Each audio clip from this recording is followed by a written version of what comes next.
Muy buenas noches, queridos hermanos y hermanas. Amén. Gloria a Dios, gloria a Dios. Esta noche quiero invitarles a buscar en sus Biblias en la primera epístola de San Juan, el capítulo 4 y el versículo 8. Primera de San Juan, el capítulo 4 y el versículo 8. Y antes de leer este texto, vamos a inclinar nuestros rostros y vamos a pedir la bendición de Dios en el estudio de su palabra. Padre Celestial, te damos gracias por el privilegio de encontrarnos en este lugar. Pedimos, Señor, que tu Espíritu Santo se manifieste en este lugar. Señor, danos claridad de pensamiento y danos la disposición de recibir el mensaje que tienes para nosotros. Te ruego, Señor, que nos ayudes a apreciar los regalos que tú nos has dado, que no rechacemos aquello que ha sido un regalo especial de tu mano. Te pedimos, pues, que nos acompañes, te lo pedimos en el precioso nombre de tu Hijo, Cristo Jesús. Amén. En Primera de Juan, el capítulo 4 y el versículo 8, tenemos el principio fundamental que hace funcionar adecuadamente y ordenadamente el universo. Es un texto muy bien conocido. Probablemente muchos podemos repetirlo de memoria. Dice allí: el que no ama no conoce a Dios, porque Dios es amor. El que no ama no conoce a Dios, porque Dios es amor. Ahora, si yo les preguntara esta noche, ¿qué es amor?, tal vez tendría tantas respuestas como personas. Porque la palabra amor es una palabra en este versículo que no se define. Sencillamente dice Dios es amor.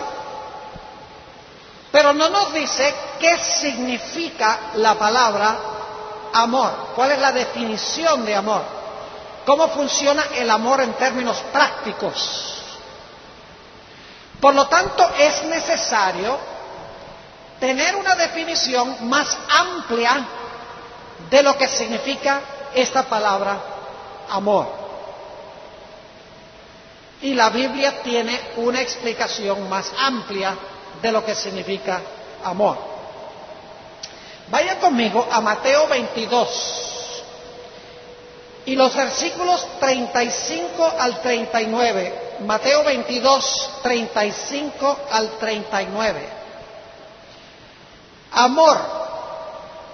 ¿Qué es amor? Ahora vamos a encontrar que la palabra amor se amplía en dos grandes principios. Es decir, el amor es vertical y el amor se manifiesta horizontalmente. La palabra amor, en otras palabras, se amplía más. Tiene dos dimensiones el amor. Noten el versículo 35. Y preguntó uno de ellos, intérprete de la ley, tentándole y diciendo: Maestro, ¿cuál es el mandamiento grande en la ley?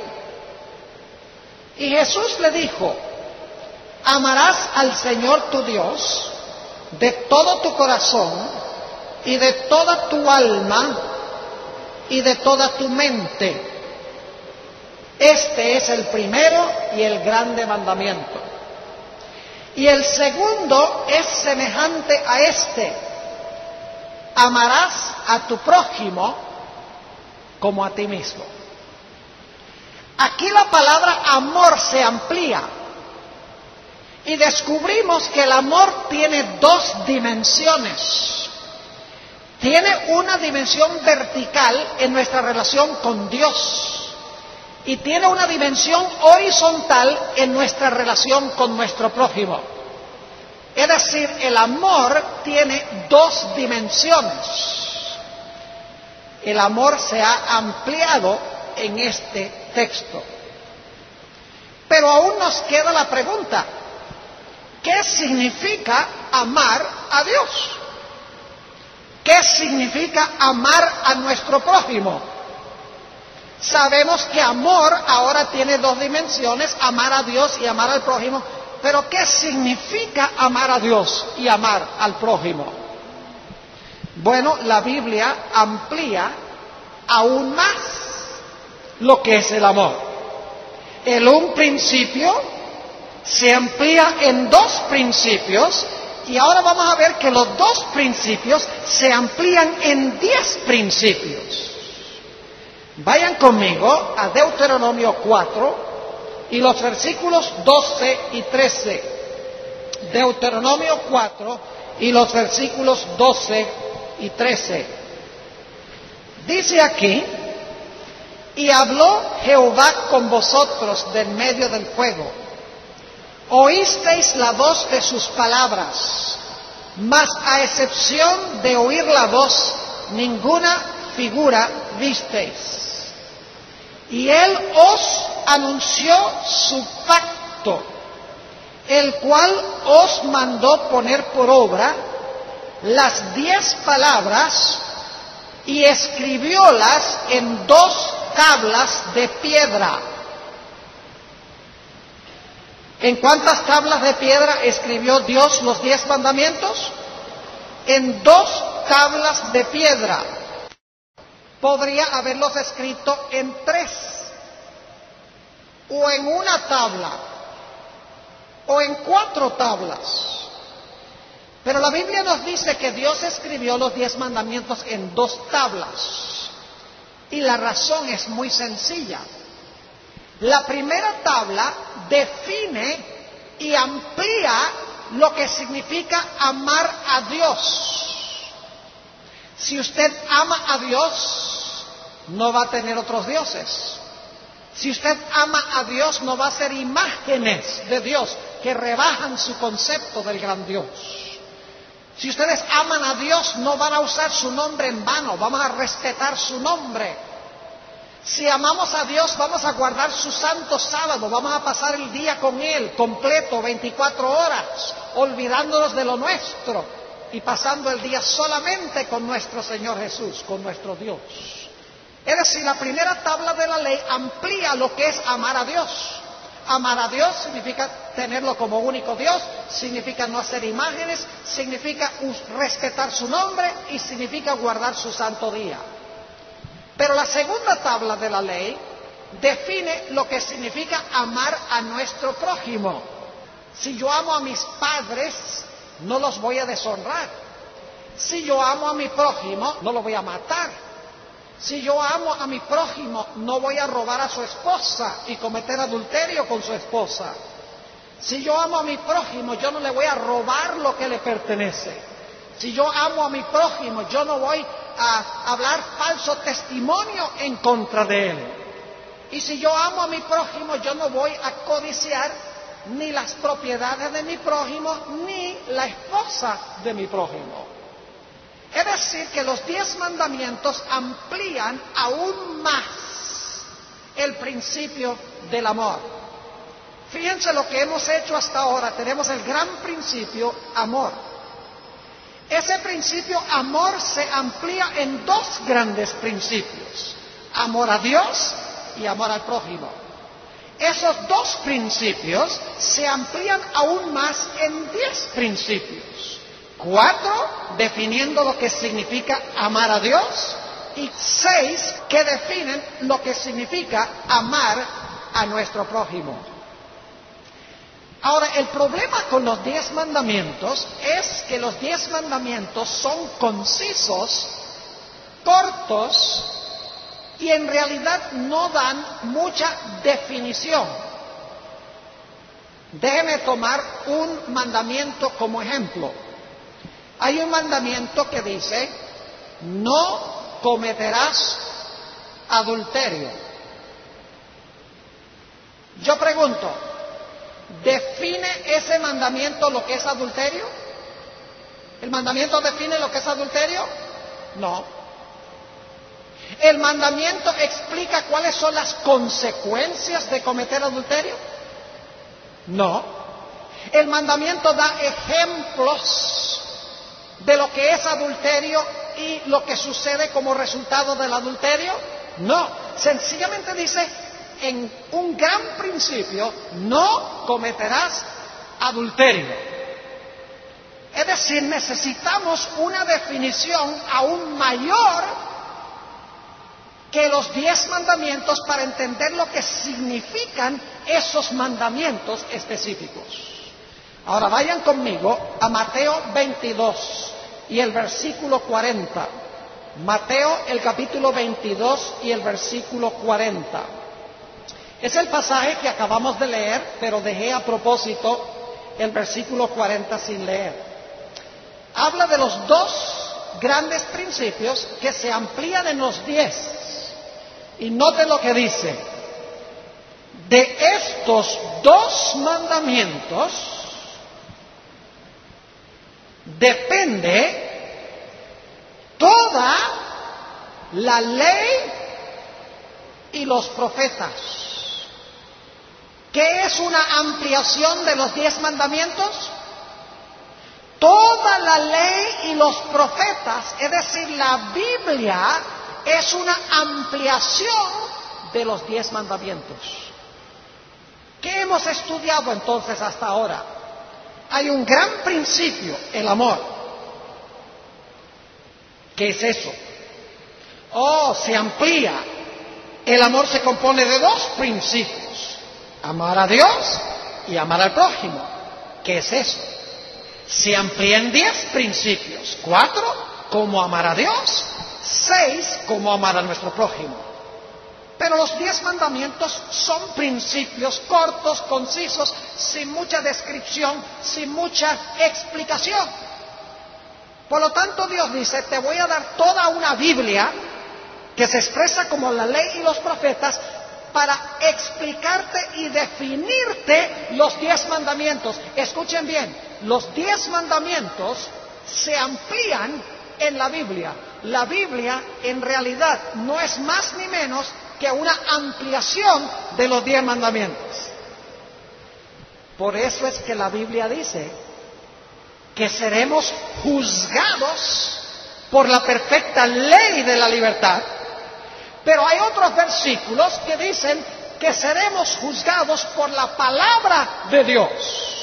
Juan 12:48, Jesús dice, la palabra que yo os he hablado os juzgará en el día postrero. Mientras que Salomón dice en Eclesiastés 12, teme a Dios y guarda sus mandamientos, porque esto es el todo del hombre, porque Dios traerá toda obra a juicio.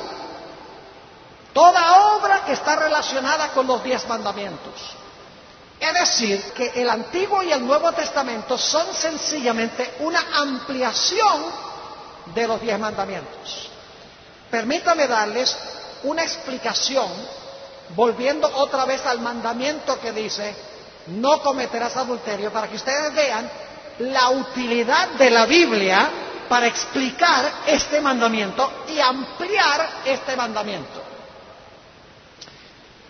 ¿Ese mandamiento dice que mirar a una mujer para codiciarla es adulterio?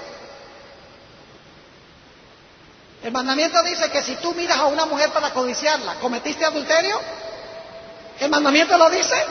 No, Señor. El mandamiento dice, no cometerás ¿qué? Adulterio. Pero Jesús dice, déjame ampliarte ese detalle. No es suficiente no cometer el acto, ya si lo pensaste, adulteraste. Esa es una ampliación del mandamiento, no cometerás adulterio. Yo pregunto, ese mandamiento dice que si tú te divorcias sin que tu esposo o tu esposa haya cometido adulterio, que tú cometes adulterio. ¿El mandamiento lo dice? ¿Que no te puedes divorciar y casar de nuevo, no sea por adulterio? ¿El mandamiento lo dice? No. Pero lo dice Jesús. ¿Qué mandamiento está ampliando Jesús? Está ampliando el mandamiento que dice, no cometerás ¿qué? No cometerás adulterio. Yo pregunto, ¿este mandamiento prohíbe también otras aberraciones sexuales? El mandamiento no lo dice, sencillamente dice, no cometerás adulterio. Pero cuando miramos la Biblia, nos damos cuenta que este mandamiento prohíbe mucho más que un hombre casado acostarse con la esposa de otro hombre casado. Por ejemplo, en 1 Corintios 5, el apóstol Pablo prohíbe el incesto.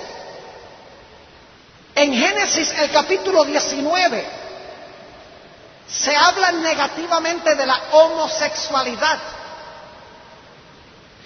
En Levítico 19:29 se habla negativamente de la prostitución. En 1 Corintios 6:18 la Biblia prohíbe la fornicación. En 1 de Pedro 4:3 se prohíbe la lascivia, que son aberraciones sexuales. Y si ustedes miran la historia de David, el adulterio de David, allí pueden ver las consecuencias terribles de cometer adulterio. Ahora yo pregunto, ¿la Biblia amplía el séptimo mandamiento? ¿Les ayuda a entender mucho más lo que significa no cometerás adulterio?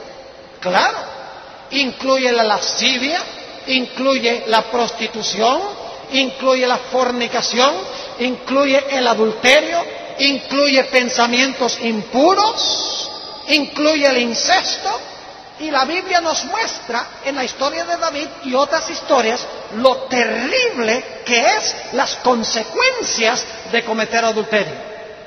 Es decir, ese mandamiento que tiene 3 palabritas, no cometerás adulterio, tiene implicaciones mucho más grandes que solamente esas 3 palabras. La Biblia es una ampliación del séptimo mandamiento.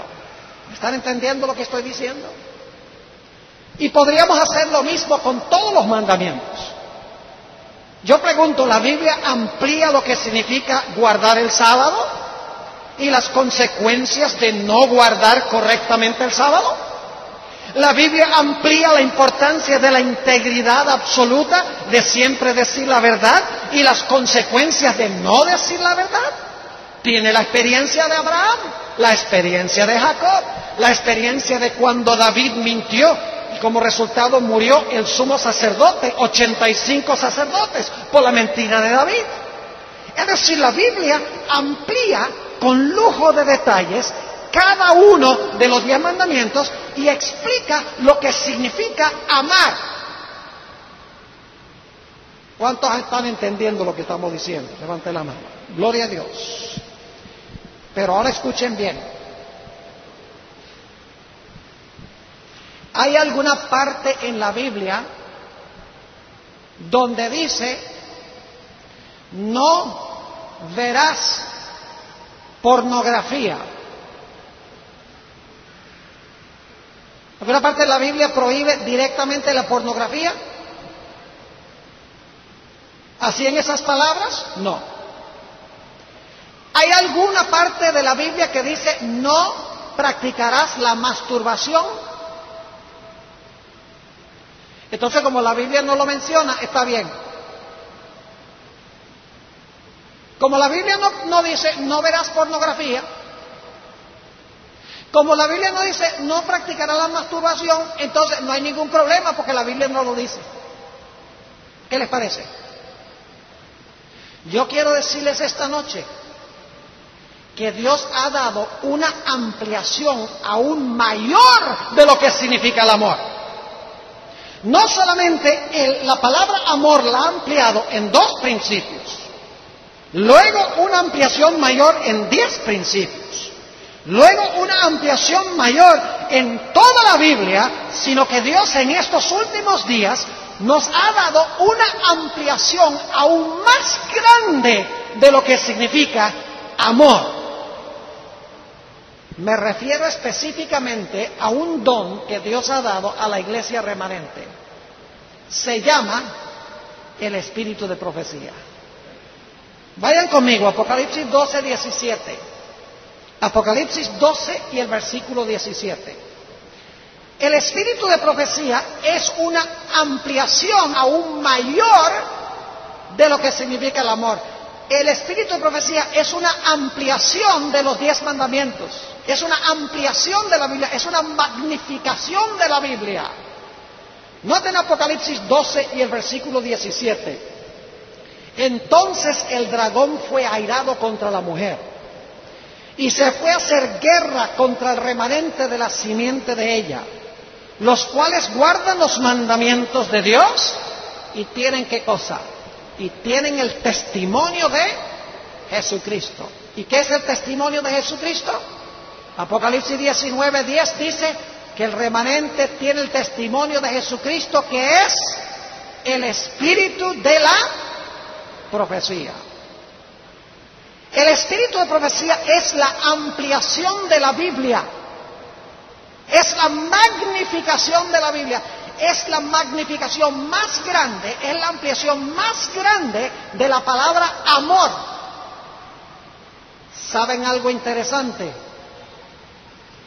Los 5 libros donde Elena G. de White comenta sobre la historia bíblica, que son patriarcas y profetas, profetas y reyes, deseado de todas las gentes, hechos de los apóstoles y el conflicto de los siglos, la serie comienza en patriarcas y profetas con las palabras Dios es amor. Y el conflicto de los siglos, las últimas palabras en el conflicto de los siglos son Dios es amor. Y todo lo que está entre la primera página de Patriarcas y Profetas y lo que está en la última página del conflicto de los siglos es una ampliación del principio que Dios es amor. Es una ampliación total y completa de la Sagrada Escritura. Ahora, algunas personas dirán, pero Pastor Bob, ¿para qué necesitamos a Elena G. de White si tenemos la Biblia? Hoy en día se ha vuelto muy común eso en la iglesia adventista, inclusive la gente dice, no necesitamos el espíritu de profecía, solamente necesitamos hacer lo que dice la Biblia. ¿Saben por qué? Porque hay ciertas prácticas que la Biblia no prohíbe explícitamente, que la gente quiere practicar. El espíritu de profecía las prohíbe, pero la Biblia no. Entonces dicen, eso no está en la Biblia, pero está en los escritos de la hermana White. Ah, no, pero nosotros vamos a ir por la Biblia. Les doy un ejemplo. La masturbación. No van a encontrar en la Biblia que diga no practicarás ese hábito. Pero la hermana White sí. La hermana White dice que causa daño fisiológico y causa daño psicológico y causa daño espiritual, y dice que es pecado. Yo pregunto, ¿la hermana White le está agregando algo que no está en la Biblia? ¿Está añadiendo nueva luz que no está en la Biblia? Claro que no. ¿Qué está haciendo? Está ampliando el mandamiento que dice que no cometerás adulterio, y lo hace explícito para que nadie tenga una excusa, para que en el juicio nadie le diga a Dios, ah, Señor, pero tú no pusiste en la Biblia, no practicarás la masturbación, tú no pusiste en tu palabra, y Dios va a decir, pero lo puse en el espíritu de profecía. Yo pregunto una cosa, y aquí somos adultos, hay algunos niños. ¿Ustedes piensan que una persona puede practicar la masturbación sin pensamientos impuros? Yo no creo. Y ahora de repente hay silencio rotundo en este lugar. Porque usted sabe muy bien que una persona que practica la masturbación tiene pensamientos impuros antes de cometer ese acto. Y es una violación del principio que dice, si miras a una mujer para codiciarla, en tu mente ya cometiste adulterio. ¿Dónde? En tu corazón. ¿Tiene Elena G. de White razón en explícitamente decir que eso es pecado? Claro que sí. Ahora, permítame leerles una cita del Espíritu de Profecía. Esta cita la encontramos en Joyas de los Testimonios, tomo 2, páginas 280 y 81. Porque aún los adventistas entendemos mal el propósito del Espíritu de Profecía. Dice la sierva de Dios esto. Le está escribiendo a un hermano, el hermano J. Dice, si os hubierais dedicado a estudiar la palabra de Dios, ahora escuchen esto, con un deseo de alcanzar la norma de la Biblia y la perfección cristiana, no habríais necesitado los testimonios. ¿Captaron eso?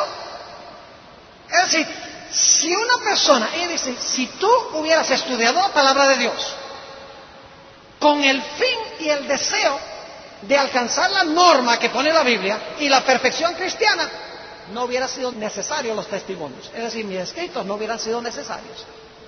Sigue diciendo, es porque habéis descuidado el familiarizados con el libro inspirado de Dios, por lo que Él ha tratado de alcanzaros mediante testimonios sencillos y directos, llamando vuestra atención a las palabras de la inspiración que habéis descuidado de obedecer. ¿A dónde dirigen los escritos de Elena G. de White? Dice ella, a las palabras de la inspiración que habéis descuidado de obedecer e invitándoos a amoldar vuestra vida de acuerdo con sus enseñanzas puras y elevadas. Los testimonios escritos, se refiere a sus escritos, los testimonios escritos no son dados para proporcionar nueva luz, sino para impresionar vívidamente en el corazón las verdades de la inspiración ya reveladas. El Espíritu de Profecía no trae nueva luz, sino que recalca y subraya la vieja luz. Sigue diciendo ella, el deber del hombre hacia Dios y sus semejantes ha sido especificado distintamente en la palabra de Dios. Yo no sé si ustedes notaron, voy a leer otra vez. Dice, el deber del hombre hacia Dios y sus semejantes. ¿Cuáles mandamientos son esos? Los dos, ¿verdad que sí? Dice, ha sido especificado distintamente en la palabra de Dios. Sin embargo, son pocos entre vosotros los que obedecen a la luz dada. No son sacadas a relucir verdades adicionales en los testimonios, sino que Dios ha simplificado por medio de los testimonios las grandes verdades ya dadas en la forma de su elección. Las ha presentado a la gente para despertar e impresionar su mente con ellas, a fin de que todos queden sin excusa. Lo expresó así en el tomo 3 de Mensajes Selectos, página 30. Dice la sierva de Dios, poco caso se hace a la Biblia. Y por esto el Señor ha dado una luz menor para guiar a los hombres y a las mujeres a la luz ¿qué? A la luz mayor. Es decir, el propósito del Espíritu de Profecía es ampliar lo que tenemos en la Biblia. Ahora yo quiero preguntarles, voy a darles varios ejemplos ahora del Espíritu de Profecía. ¿Alguien quiere mostrarme un texto de la Biblia que dice, no irás al cine? ¿Alguien conoce un texto que dice, no irás al cine? al teatro, no, entonces está bien hacerlo. Podemos ir. La Biblia no dice no vayas al cine. Así que podemos ir. ¿Están de acuerdo? ¿Podemos ir?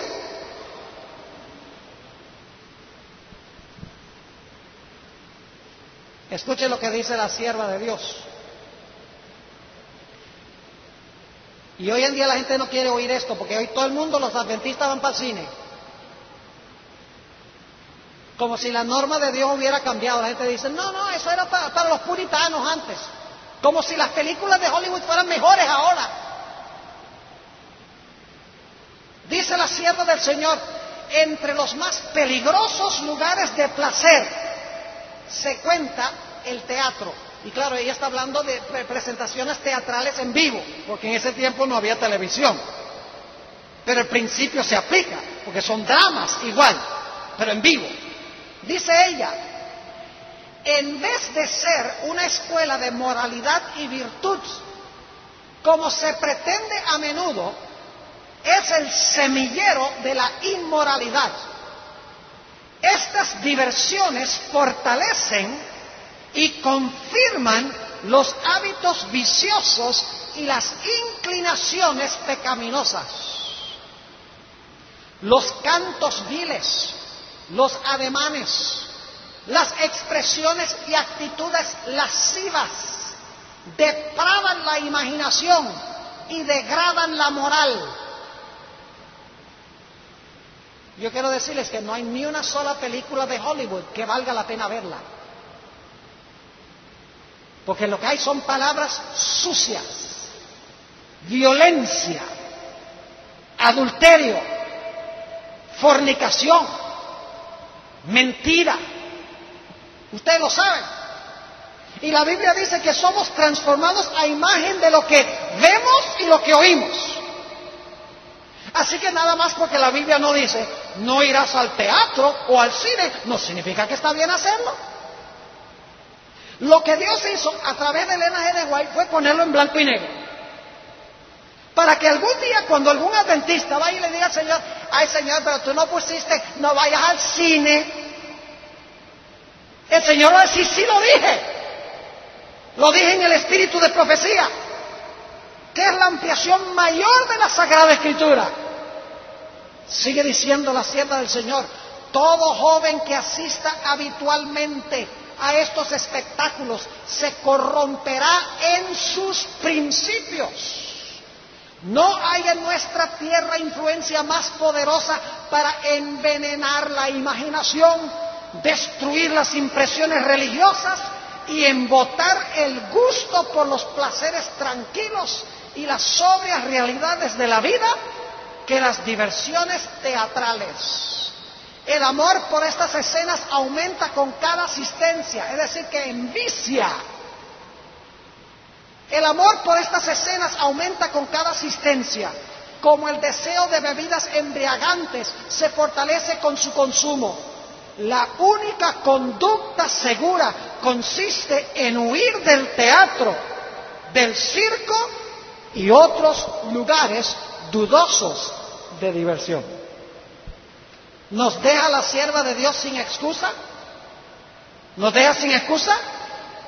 Cuando nos paremos delante del Tribunal Supremo, vamos a poder decir, Señor, tú no dijiste nada del cine. ¿Vamos a poderle decir eso?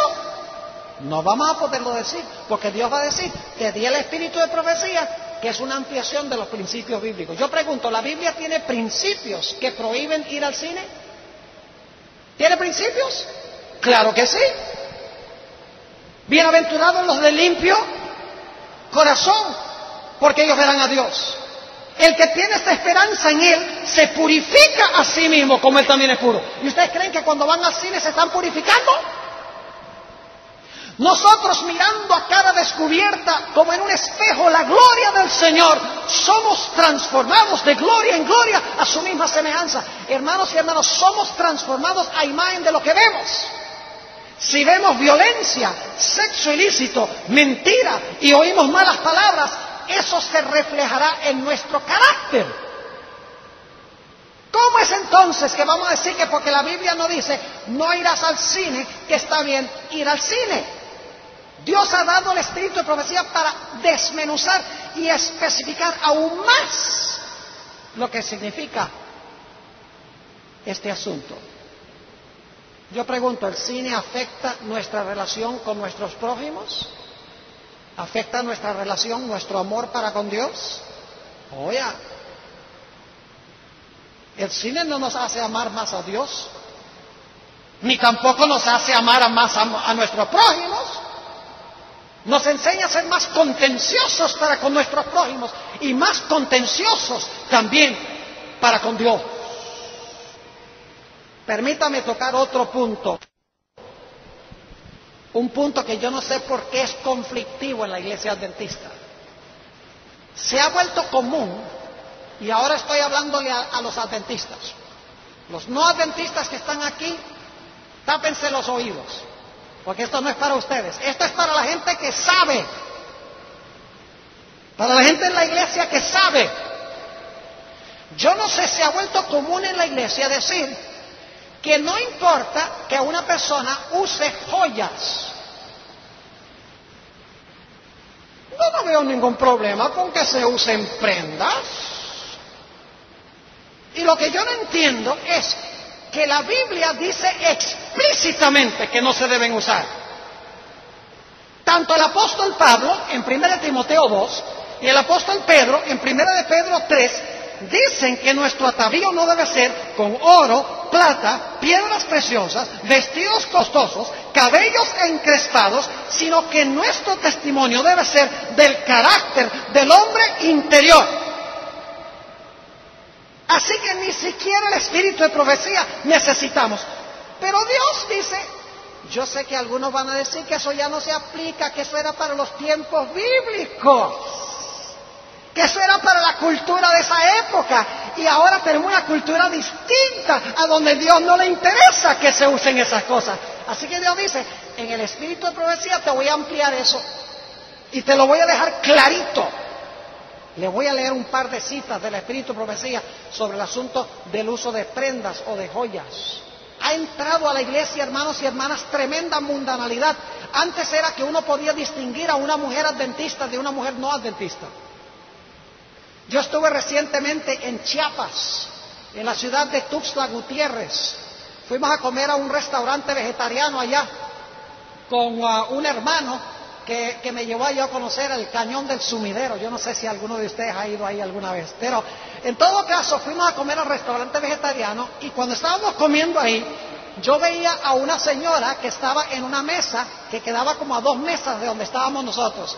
Y yo le dije al hermano, esa señora es adventista. Dice, no, ¿cómo lo sabe? Le digo, lo sé por la cara. Me dice, no puede ser. Le dije, vaya, pregúntele, ¿verdad? Así que el hermano fue y le preguntó, y resulta que no solo era adventista, sino que era maestra de una escuela adventista. Y vino a nuestra mesa y se puso a hablar con nosotros. Hay algo especial en una mujer adventista cuando se atavía como Dios dice que se debe ataviar. Y no quiero meterme solamente con las mujeres, porque hoy en día los hombres son igual de vanidosos. Se visten para atraer la atención a sí mismos. ¿Es verdad lo que estoy diciendo o no es verdad? Ustedes saben que es verdad. La hermana White dice que la iglesia adventista debe volverse más distintiva que nunca en los últimos días. No debe acercarse más al mundo, sino que debe ser distinta del mundo. Debemos nosotros, antes de bautizar a una persona, enseñarle estas cosas, a entregar sus ídolos, a despojarse de todo lo que ofende a Dios. No debemos enterrarlos vivos, debemos enterrarlos habiendo muerto el pecado. Dice la sierva de Dios, hablando de un pastor Simpson, que era evangelista, dicho sea de paso, dice, el pastor Simpson explica las profecías usando cuadros ilustrativos que demuestran que el fin de todas las cosas está a las puertas. Es decir, este pastor evangelista usaba cuadros, hoy diríamos PowerPoint, para mostrar que estamos muy cerca del fin. Dice ella, al igual que en 1844, familias enteras se han colocado en el lado del Señor en obediencia a su ley, como resultado de la conferencia de este hombre. Ahora escuchen cuál fue el fruto de este evangelismo. Joyas que han costado muchos centenares de dólares han sido entregados al pastor Simpson para que él las venda y use el dinero para la causa. ¿Qué pasa cuando se hace evangelismo de verdad? ¿La gente qué? La gente se despoja de sus prendas y se las dio al pastor para que el pastor las vendiera y se usara el dinero ¿en qué? En la causa. Yo pregunto, ¿cómo es posible que nosotros gastemos grandes sumas de dinero o aún pequeñas sumas de dinero para adornarnos de esta manera, mientras que hay personas que están muriendo en el pecado y se necesitan recursos para alcanzar a estas personas? Dios nos va a tener por responsables en nuestra mayordomía, mis hermanos y hermanas. Y la hermana White lo vio. Sigue diciendo ella, no, ahora piense que no tenía que torcerle el brazo este evangelista. Dice, no hay un espíritu de excitación en este movimiento. No lo acompaña el fanatismo. La verdad se aferra, escuchen, la verdad se aferra de los corazones. Y los hombres y las mujeres entregan sus anillos y brazaletes, aun cuando no se haya hecho ningún llamado para que se despojen de estos ídolos. La obra es seria y serena. La gente se quita sus joyas por su libre voluntad y las traen al pastor Simpson como un despojamiento de sus ídolos. ¿Cómo llama Elena G. de White las joyas? Ídolos. Porque el propósito de las joyas es atraer atención ¿a quién? A nosotros. Y dicho sea de paso, mujeres, la forma en que ustedes se visten puede llevar a la salvación o la perdición de los hombres. Ustedes pueden ser culpables de que algunos individuos cometan adulterio con sus ojos por la forma en que vistan. Y alguno dirá, ese es problema de él. Yo pregunto, ¿es eso amar a su prójimo? ¿No quieren ustedes ver salvos a los hombres en el reino de Dios? Claro que sí. ¿Ven que todo esto tiene que ver con el amor? Ahora escuchen esta cita del Espíritu de Profecía también sobre el asunto de las joyas. Elena G. de White está comentando ese versículo donde dice que el hombre mira lo que está delante de sus ojos, pero Dios mira el corazón. Dice la sierva de Dios, hay muchos que tienen el corazón endurecido, de tal manera por la prosperidad que se olvidan de Dios y de las necesidades de sus prójimos. Gente con el corazón endurecido se olvidan de Dios y de sus prójimos. Sigue diciendo ella.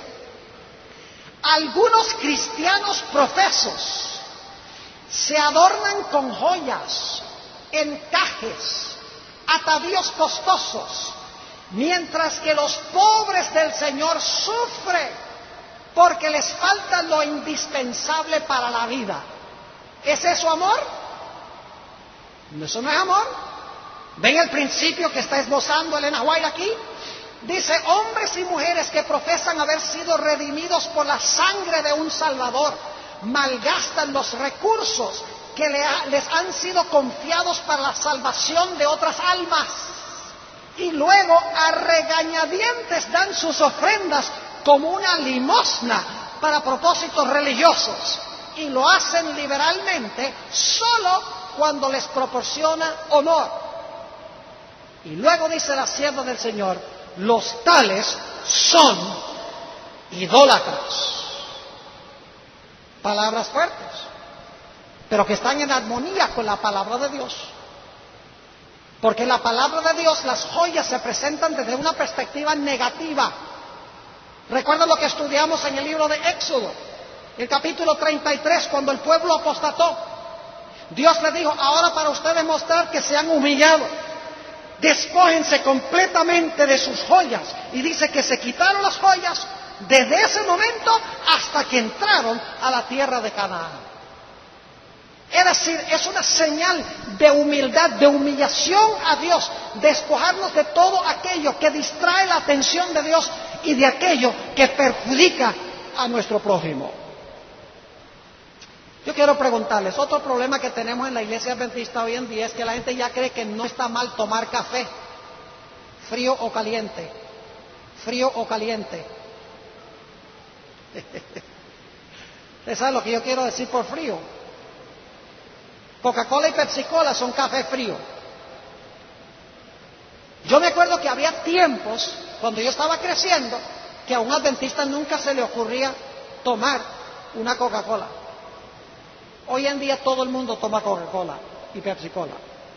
No todos los adventistas, pero en la iglesia es común. Y alguien dice, pastor, muéstreme un texto de la Biblia que dice, no tomarás Coca-Cola. Muéstrame un texto de la Biblia que diga, no tomarás café. Muéstrame un texto de la Biblia que dice, no fumarás.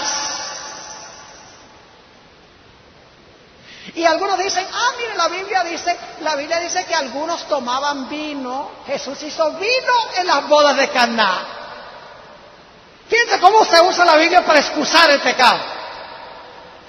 El apóstol Pablo dijo, un poco de vino para el estómago. Y los adventistas, algunos agarran eso, por lo menos en los Estados Unidos, y dicen, está bien tomar un poco de vino con las comidas. Están buscando en la Biblia cualquier excusa para justificar lo que quieren hacer. Por eso Dios ha dado al Espíritu de profecía para explicar esos textos y decir, mucho cuidado con justificar el pecado. Hace algunos años estaba dando una campaña evangelística en la ciudad de Albuquerque, Nuevo México. Queda en el centro de los Estados Unidos. Y mientras estaba manejando al lugar de la reunión, estaba escuchando un programa cristiano de radio. Era un programa donde la gente llamaba y entonces el que estaba en la emisora de radio, un cristiano, contestaba las preguntas bíblicas que hacía la gente. Y ustedes tal vez no me van a creer la historia que les voy a relatar, pero es la pura verdad. Una persona llamó al que estaba en la emisora y le dijo, mire, yo tengo dos preguntas. Número uno, ¿es pecado fumar? Y número dos, ¿me va a mandar Dios al infierno por fumar? Y me quedé aterrado de lo que dijo este pastor en la emisora en respuesta a estas preguntas. Le digo, con respecto a tu primera pregunta, que si fumar es pecado, claro que no es pecado, porque la Biblia no dice no fumarás.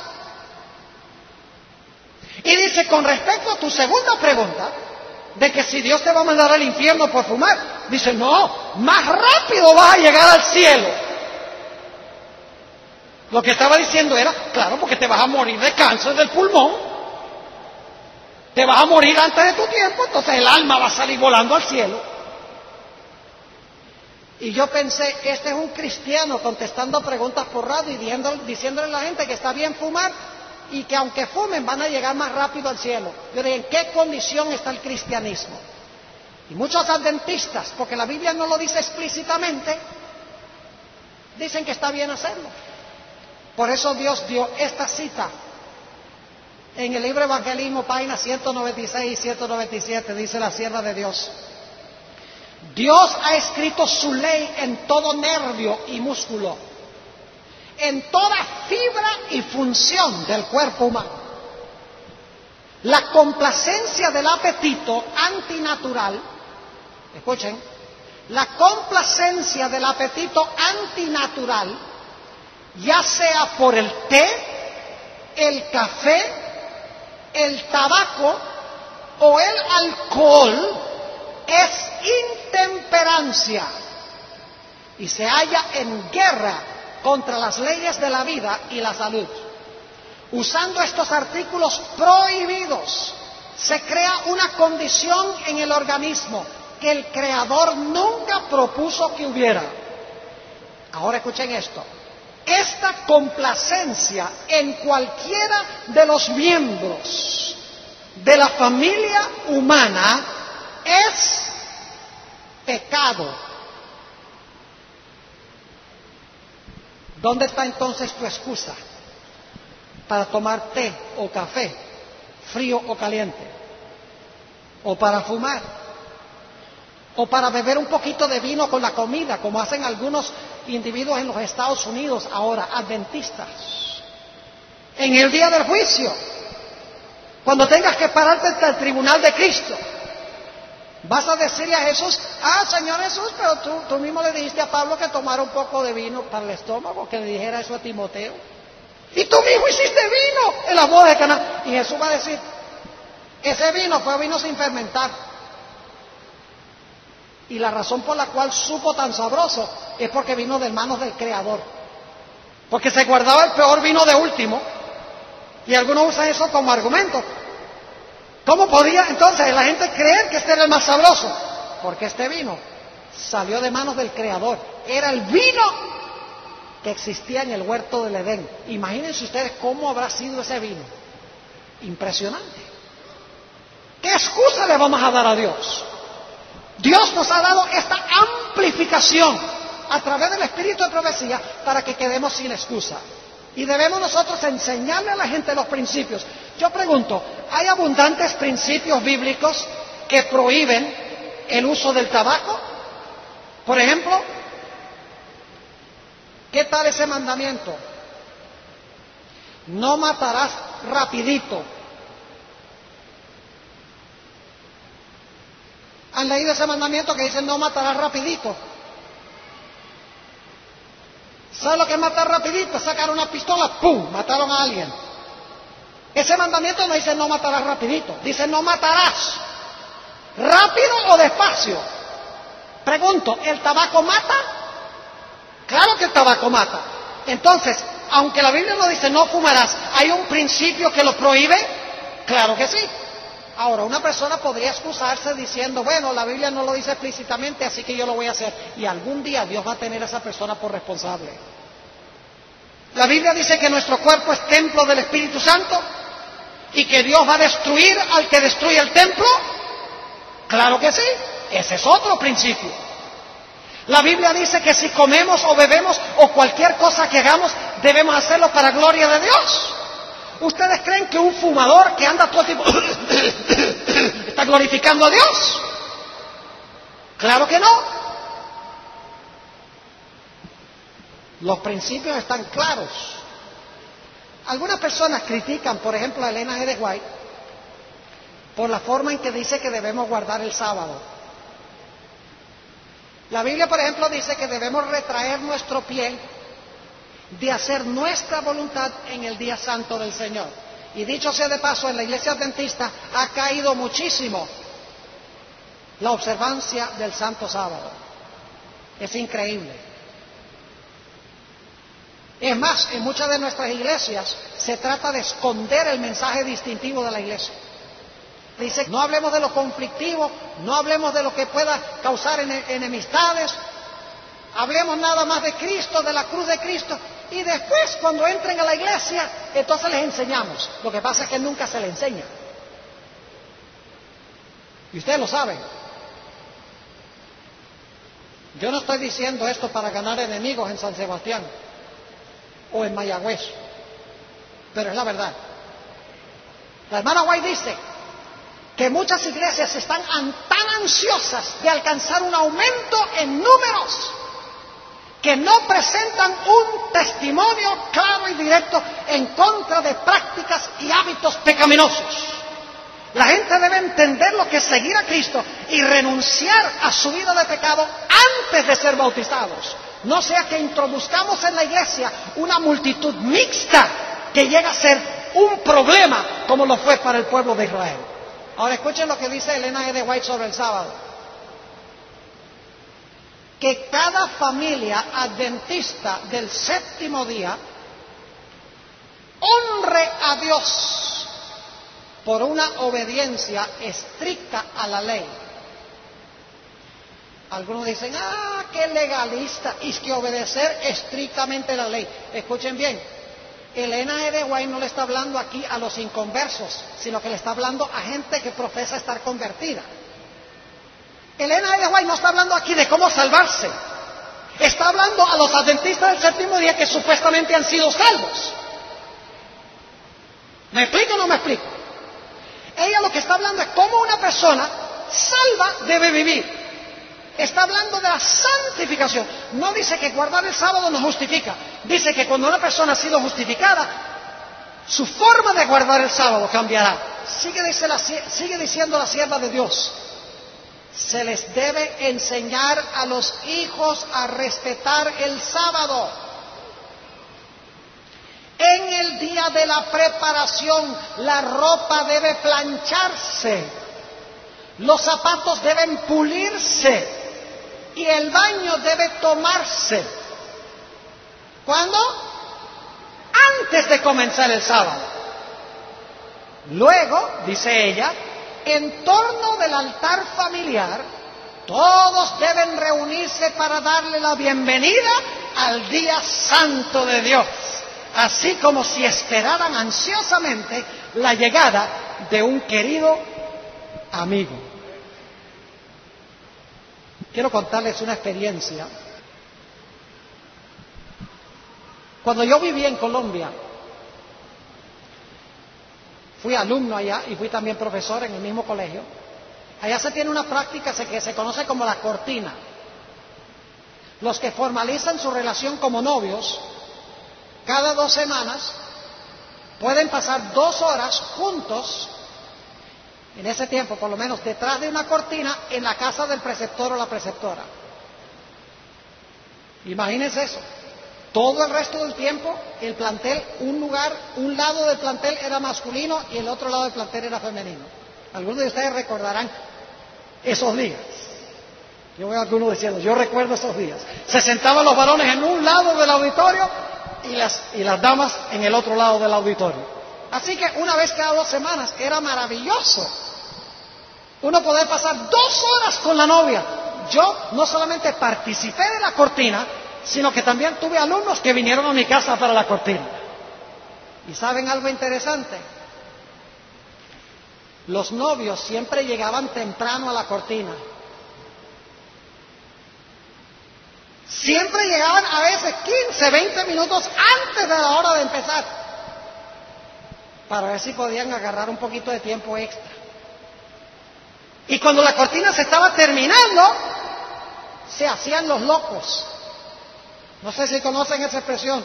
Se hacían los desentendidos y seguían allí en la cortina esperando que yo viniera o que viniera el profesor y diera, mira, se acabó la cortina. Y aún así arrastraban los pies y no se querían ir, porque querían extender la cortina. Yo pregunto, ¿por qué razón llegaban temprano a la cortina y por qué razón no querían que la cortina se terminara? ¿Por qué qué? Porque se amaban. Mis hermanos y hermanas, el sábado es la cortina semanal con Jesús. Y si amamos a Jesús, vamos a querer llegar ¿cómo? Vamos a cuidar los bordes del sábado, porque decimos, si estoy listo media hora antes, de pronto Jesús se viene media hora antes. Y al final del sábado no vamos a estar bajando el sol a sombrerazos. No vamos a estar diciendo, ay, ¿cuándo terminará este sábado para poder tener el social del sábado noche? No, vamos a querer extender el borde de la terminación del sábado, porque amamos tanto a Jesús que no queremos que Él se vaya. Y queremos que Él llegue temprano, porque son 24 horas completas con el Señor Jesús. Por eso la hermana White dice, pule los zapatos, lava la ropa, plancha la ropa, ten toda la comida lista. No estés haciendo eso a última hora, robando tiempo de tu relación con Jesús. Ten todo eso listo para que cuando llegue la hora de la cortina puedan pasar todas las 24 horas juntos, tú y Jesús. ¿Tiene razón Elena G. de White en mencionar esto? ¿Dónde dice la Biblia pule los zapatos antes del sábado? ¿Dónde dice la Biblia plancha la ropa antes del sábado? ¿Dónde dice la Biblia estos detalles que menciona el Espíritu de Profecía? No lo menciona específicamente, pero Elena G. de White está ampliando un qué. Está ampliando un principio de la palabra de Dios. Mis hermanos y hermanas, Dios ha dado un regalo precioso a la iglesia adventista en el espíritu de profecía. Hoy en día, en muchas iglesias ni siquiera se quiere mencionar el nombre del Ellen G. White o el espíritu de profecía. Yo sé por experiencia personal. Cuando yo llegué a la iglesia que estoy pastoreando, que dicho sea es una iglesia de habla inglesa, es una iglesia que tiene casi 1,200 miembros, pero es una iglesia adventista de verdad. Cuando yo llegué allí, había cierto elemento en la iglesia, un grupo influyente, que casi lo primero que me dicen es: pastor, nosotros no queremos que usted mencione el nombre de Ellen G. White desde el púlpito. Le dije, pues siento mucho, pero lo van a escuchar bastante. Y queremos que usted tenga un servicio de canto con keyboards y con tambores entre la escuela sabática y el culto divino. Le dije, mientras yo esté aquí, no va a pasar. Y no predique sobre el asunto de las joyas y eso. Le dije, cualquier persona que vaya a ser líder en la iglesia tiene que vestirse como eso. No va a haber líderes en la iglesia con joyas. Y otra cosa que querían era ordenar mujeres como ancianas. Y no me voy a meter en ese territorio. Pero les dije, mientras yo esté aquí, no vamos a ordenar ancianas. Porque todas las listas en la Biblia de oficiales dice que deben ser maridos de una mujer. El hombre es el líder espiritual en la casa y también en la iglesia, según el espíritu de profecía. Y gracias a Dios llevo casi 10 años en esa iglesia.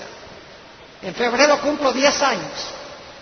Y qué lindo es toda esa gente que no quería usar el espíritu de profecía, que quería toda esa música contemporánea.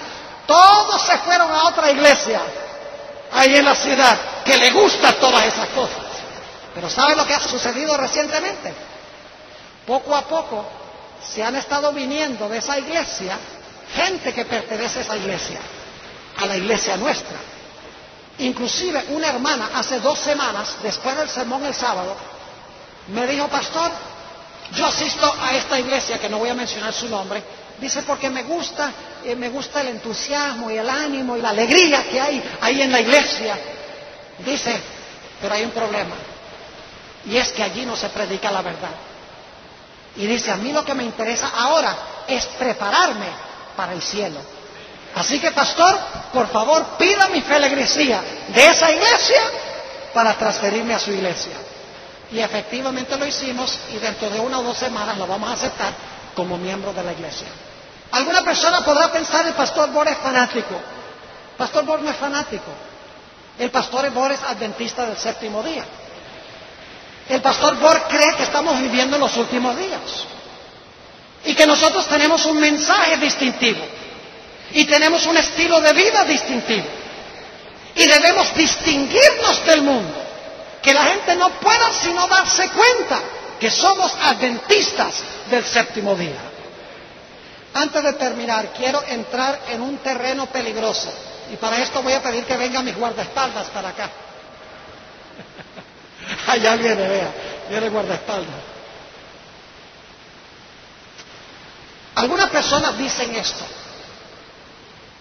la Biblia permite comer ciertas clases de carnes limpias.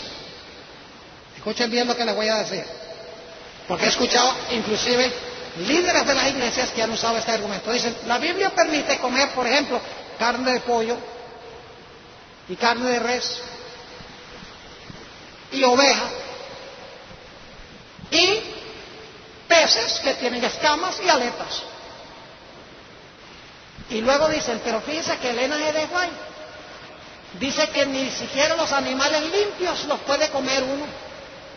Entonces, Ellen G. White lo que está haciendo es contradiciendo la Biblia. Lo que Dios permite en la Biblia, Ellen G. White dice que no. Es una contradicción a la Biblia. Yo quiero mostrarles que no es una contradicción cuando lo pensamos con cuidado. En la ciudad de Caracas, donde yo viví muchos años, hay un río que pasa por el centro de la ciudad que se llama el río Guaire. Es la cloaca de Caracas, o por lo menos en esa época era.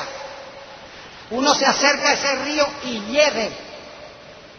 A lo largo del río hay avisos que dicen: no bañarse, no usar el agua, peligro. Es decir, el gobierno no permite que la gente ni se acerque allí, ni pensamiento de bañarse, ni usar el agua, porque está sucia, inmunda. Pero ¿saben algo interesante? Yo he visto fotos de Caracas de hace 100 años, a donde la gente los domingos se iba a bañar al río Guaire. La gente usaba el agua del río para cocinar y para tomar. Yo pregunto, ¿por qué razón el gobierno ahora prohíbe usar el agua del río mientras que hace 100 años lo permitía? Porque han cambiado, ¿qué cosa? Las circunstancias. Para el gobierno decir, como nosotros permitimos hace 100 años tomar el agua, lo vamos a permitir ahora también, sería irresponsable. De la misma manera, las carnes que Dios permitía al pueblo de Israel comer en el desierto, donde, dicho sea de paso, no había productos de agricultura cuando eran peregrinos en el desierto. Esas carnes que debían, dicho sea de paso, ser sin sangre y sin grasa, que la mayoría de los que comen carne en la iglesia adventista violan eso, porque la comen con la grasa y la comen con la sangre, porque la carne está roja muchas veces, la sangre está ahí. Pero Dios permitió que ellos comieran esos animales en esa época. Pero escuchen bien, las circunstancias han cambiado. El mundo animal hoy está enfermo. El mundo animal está podrido. Le inyectan a los animales hormonas. Le inyectan a las gallinas hormonas para que produzcan huevos más rápido. Los animales están llenos de diferentes enfermedades. El mundo animal está enfermo. ¿Ustedes creen que Dios debe decir en estos últimos días, como yo dije que se podía comer allá, se la pueden comer ahora también? No, porque sería irresponsable para Dios hacer eso. Porque las circunstancias las circunstancias han cambiado, y el cambio de circunstancias exige que Dios cambie su consejo sin contradecirse, porque Dios lo hace para nuestro bien, en aquel tiempo para bien de Israel, y en este tiempo el bien para nosotros. Dice la sierva del Señor en el Ministerio de Curación, página 241, la carne no fue nunca el mejor alimento, pero su uso es hoy día doblemente inconveniente, ya que el número de los casos de enfermedad aumenta cada vez más entre los animales. Los que comen carne y sus derivados no saben lo que ingieren. Muchas veces, si hubieran visto los animales vivos y conocieran la calidad de su carne, la rechazarían con repugnancia. Continuamente sucede que la gente coma carne llena de gérmenes de tuberculosis y cáncer. Así se propagan estas enfermedades y otras también graves. ¿Debemos agradecerle a Dios el regalo del espíritu de profecía? Claro que sí. Fue dado no para restringir nuestra libertad o hacernos miserables, sino los principios que Dios da son para nuestro gozo, para nuestra felicidad, para que haciendo todo esto nuestro amor para con Dios crezca, y para que nuestra relación con nuestros prójimos, nuestra relación de amor también sea cada vez más profunda con nuestros semejantes, y de esta manera finalmente estar listos para entrar a la patria celestial. Dios llamó a Elena G. de White para preparar a un pueblo para la Canaán celestial, como Dios llamó a Juan el Bautista para preparar el camino para la primera venida de Jesús. Mis hermanos y hermanas, aprendamos a apreciar este regalo precioso que Dios ha dado a la iglesia. Levantémoslo en alto, leámoslo con oración, implementemos los principios en nuestra vida. Muchas veces los libros del Espíritu y Profecía están sobre los estantes reuniendo polvo. Yo recuerdo una vez que fui a la casa de un anciano de una iglesia en Colombia. Me invitaron a comer, era por allá en el campo, y el hermano me llevó a su biblioteca y me dice: mire, pastor, tengo todos los libros de Elena G. de White. Y me mostró toda una hilera de libros rojos. El problema es que todos todavía tenían el papel celofán. Y lo miré y le dije: pero hermano, todavía los libros tienen el papel celofán. Me dice: ay, es que yo no le quito el celofán, porque si le quito el celofán se me dañan. Yo le dije: hermano, no importa que se dañen, que se desbaraten. Léalos, compártalos con la iglesia, vívalos, que su iglesia será mejor como resultado. Oremos. Padre, te damos gracias por el don del espíritu de profecía. Padre, perdónanos por haber echado a un lado este don. Perdónanos por nuestra desobediencia. Perdónanos por nuestra negligencia. Y Padre, te ruego que a partir de esta noche tú hables a cada corazón para que podamos sacar estos libros, cada día leerlos e implementar tus principios en nuestra vida. Te doy gracias por habernos acompañado y gracias por escuchar mi oración, pues te lo pido en el nombre de Jesús. Amén.